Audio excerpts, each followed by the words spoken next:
iPhone 17嘅發佈會終於都嚟啦，佢會喺嚟緊下個星期9月10號凌晨1點鐘就開始呢個 All Dropping 嘅 Apple Event。咁當然啦，今年9月，咁當然就會出翻往年9月會出嘅嘢咯，即係譬如新嘅 iPhone、新嘅 Apple Watch， 甚至 AirPods 或者其他林林沈沈嘅硬件啦。點都好，我哋而家就會睇佢哋嚟緊有機會出啲乜嘢咯。事關我自己有興趣啦，而相信睇緊呢條片嘅你，而家呢一刻你仲睇緊，咁即係代表你都有興趣啦。今次呢個 Apple Event logo 真係似一個 thermal 嘅相機，跟住捕捉出嚟嘅顏色啦。我第一樣嘢諗到嘅咧就係好奇怪啦，就係 Google Pixel 佢幾年前有一部電話，就係佢有個 sensor 可以直接度溫度啦。我覺得唔會發生嘅呢件事，亦都有人話佢呢個係代表佢嘅散熱嘅功能係有待提升啦。不過我又唔覺得 Apple 會真係覺得呢個係一個功能，而將呢個成為主打嘅 logo。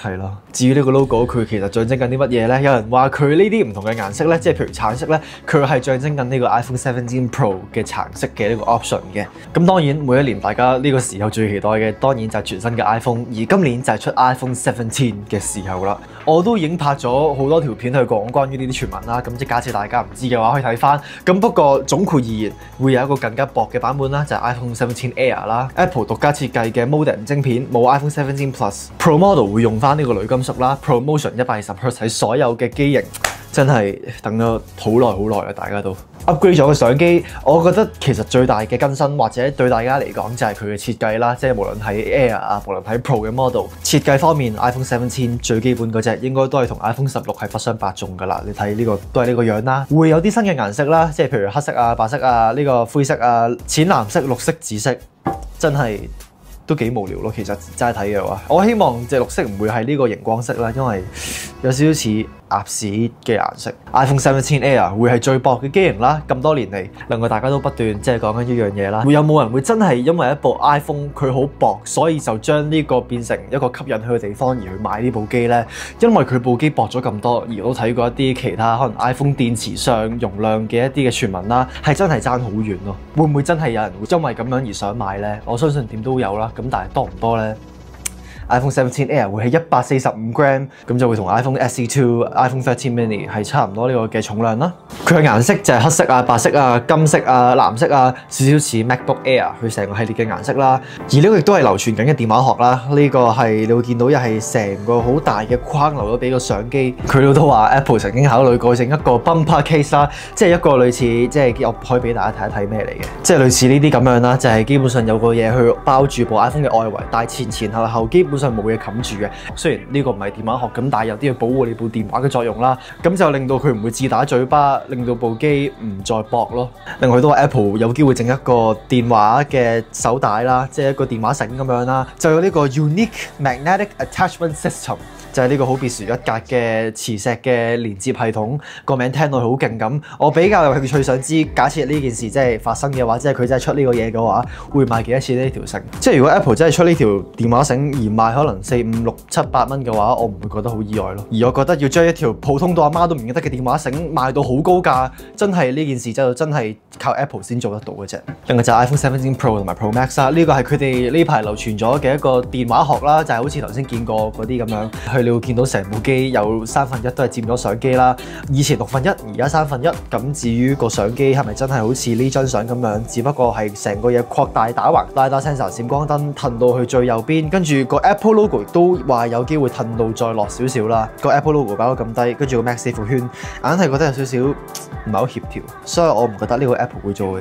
顏色方面，佢哋話 iPhone 17 Pro Model 會有呢個嘅銅嘅顏色啦，即係有個橙色啊、黑色、灰色、銀色、深藍色，亦都有傳聞話呢個係嚟緊新嘅 iPhone Pro 嘅顏色，就係呢個好閃，呢個可能係叫做 Liquid Glass 嘅顏色啦，就係基本上融合翻 Liquid Glass 佢本身嘅原意啦，就係好透明，個風格好唔 Apple 咯，唔知大家明唔明啦？咁不過同一時間，我覺得 Apple 如果真係出呢隻色嘅話，應該都大賣嘅會。其實應該 Apple 出啲咩顏色都大賣㗎啦，不過係啦，呢個就係佢電話殼嘅尺寸啦，即係佢相機嘅佈局啦。佢有機會出呢個 Tech Woven 嘅呢個電話殼嘅質料啦。佢幾年前出咗 Fine Woven， 跟住就衰咗，我唔知同以前嗰隻係咩分別啦。我其實有啲掛住佢哋以前整嘅皮製嘅呢個嘅電話殼啦，咁不過就應該都唔會翻嚟㗎啦。Thermal upgrades 啦，就係令到部電話散熱系統更加好㗎啦，就係佢話呢個嘅 Vapor Chamber Cooling Technology 令到佢散熱方面面有翻咁上下嘅提升啦。佢就話呢個科技令到佢有更加大嘅散熱面積，就令到佢避免佢真係過熱啦。同時間令到佢嘅性能都係維持喺好嘅狀態。Pro 嘅機型就係 A19 Pro 啦，跟住其他就普通 A19 咯。呢個基本上都唔係傳聞嚟㗎啦，即係你新一年 upgrade 下個名 ，upgrade 下晶片個名都唔會好難估啫，係嘛？另外17亦都會有呢個嘅25W 嘅無線插電啦，佢係支援第三方，即係就唔淨止 MagSafe 嘅。另外 iPhone 17 Pro 都佢話終於有呢個嘅反向無線插電啦，就令部電話後面都可以幫其他嘅無線插電支援 Qi 嘅配件去插電啦。譬如你對 AirPod 啦，呢個係好多年前傳聞過會有嘅嘢，咁不過依家到咗17，可能終於都會有啦。真係，我都唔知講咩好。佢呢個甚至都話今年唔知會唔會肯定係 final version， 所以今年都唔知會唔會有。咁我老實講，如果今年冇，我都唔會太意外，因為我都已經放棄咗呢樣嘢㗎啦。相信大家都係。相機更新全系列都會有呢個嘅2400萬像嘅前鏡頭啦，咁就比起以往1200萬像，質素都更加高。而 Pro Max 亦都會有呢個4800萬像素嘅廣角啊、超廣角，甚至呢個嘅長焦鏡頭，仲有首次支援 8K 錄影。8K 錄影係真係佔好大嘅 file size。而家咁樣睇翻呢，我覺得有機會咁多年嚟都冇植入 8K 呢個功能，即係3個相機入邊得1至2個係4800萬像素啦。佢哋梗係會想將成個體驗更加流暢啦，咁就所以3個都4800萬像素嘅話，就可以隨時隨地去直接切換咯。跟住都話 Pro Models 可能會有呢個嘅物理嘅 aperture， 即係就可以令到佢哋大家可以自己校翻個 f-stop 啦，即係譬如我想 f2.8 嘅話，我就可以校翻，即係就可以自己手動去調節翻。不過都同一時間好似有啲第三方嘅軟件都可以做到，咁不過嗰啲應該都係用 software 去處理。Pro 亦都會有呢個嘅 Dual Video Recording 啦，即係基本上可能同一時間用前面鏡頭同埋後面嘅鏡頭去錄影啦。呢個又以前好似 iPhone 11、12，自從佢哋出呢個3鏡頭開始已經有啦，就好似叫 Double Take 啦。我部電話都有嘅，雖然呢排用少咗。依家 Apple 植入呢樣嘢嘅話，又會有啲咩分別呢？同之前第三方嗰個有興趣想知嘅。另外，隨住而家呢個加價熱潮，亦都有機會其他關於可能稅率啊又加價咁樣啦。另外，今次 Apple Event 亦都有機會出 AirPods Pro 3啦，第3代啦。呢個有機會有一個新嘅功能，就係乜嘢呢？就係度心跳。其實仲有幾樣嘢係 update 咗㗎啦，佢哋有機會期待緊，就係譬如呢個更加細嘅叉電盒啦，冇呢個配對嘅掣啦，冇咗個提示燈啦。即係大家知道 AirPods 係有個提示燈，佢話俾你聽，即係可能紅色啊、綠色啊，睇下需唔需要叉電啊嗰啲。咁佢就話有機會拎走啦。設計會唔會改呢？即係會唔會同我哋依家見到嘅呢個設計有啲唔同呢？因為呢個設計大話都好多年。雖然呢個設計我其實幾中意嘅，咁而我覺得 Apple 佢哋會唔會即係為咗改而改呢？唔知道。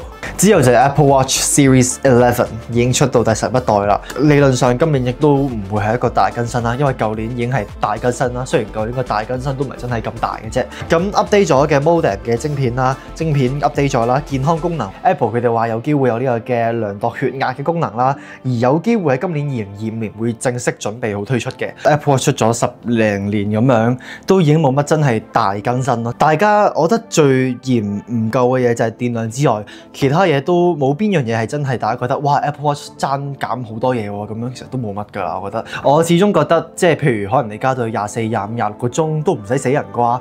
咁不過 Apple 就會選擇將即係原本可以多出嚟嘅電量就開拓一啲新嘅功能啊，即係譬如更加光嘅 mon， 更加多嘅功能就去平衡翻，令到佢電量都係同以前一模一樣咁樣。係啦，基本上就係咁樣啦，都冇乜太大嘅驚喜啊，冇乜太大令到人哇嘅地方。我覺得如果要哇嘅話，都係第時個發佈會出咗之後，大家見到一啲同傳聞完全冇拉楞嘅嘢就會哇啦。咁不過目前嚟講，我哋慳翻啖氣先。我亦都想知道，假設大家有部 iPhone 而大家唔諗住升級嘅話，有啲咩功能會驅使到你真係吸引到你去升級呢？或者會唔會有啲頭先喺傳聞入邊冇提過，但係大家其實好想佢出現嘅嘢呢？有咩想講，歡迎下低留言話俾我聽啦。嚟緊有越嚟越多嘅產品會出嚟啦，尤其是科技界嗰方面，所以有啲咩片想見到我去拍嘅話，有啲咩想我去 cover 嘅話，我都盡我嘅可能去試下整俾大家咯。咁所以就係咁樣啦，記得 like、comment、subscribe 撳鐘仔，咁你就唔會 miss 任何我出嘅一條片咯。就係咁樣啦，我哋下一條片再見，拜拜。